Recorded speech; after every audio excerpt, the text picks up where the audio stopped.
ജനവാസ മേഖലയിൽ കാട്ടാനക്കൂട്ടം ഇറങ്ങി. ആര്യനാട് പഞ്ചായത്തിലെ ജനവാസ മേഖലയായ മീനാങ്കലിലാണ് കാട്ടാനക്കൂട്ടം ഇറങ്ങിയത്.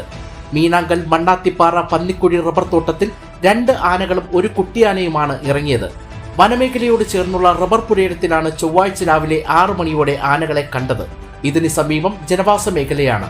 ഉടൻ തന്നെ പ്രദേശവാസികൾ വനംവകുപ്പിനെ വിവരമറിയിച്ചു. പരുത്തിപ്പള്ളി വനംവകുപ്പ് ഓഫീസിലെ RRT സംഘം എത്തി പടക്കം പൊട്ടിച്ച് ആനകളെ വനത്തിലേക്ക് ഓടിച്ചു കയറ്റി. റബ്ബർ തോട്ടത്തിലെ പ്ലാവുകളിൽ ചക്ക ഉണ്ടായിരുന്നതുകൊണ്ട് കാട്ടാനകൾ ചക്കകളുടെ മണം പിടിച്ച് പ്രദേശത്ത് എത്തിയതാവാം എന്നാണ് വനം വകുപ്പ് പറയുന്നത്. മീനാങ്കൽ, മണ്ണാത്തിപ്പാറ, പന്നിക്കുഴി പ്രദേശങ്ങളിൽ കാട്ടാന ശല്യം രൂക്ഷമാണെന്ന് പ്രദേശവാസികൾ പറഞ്ഞു.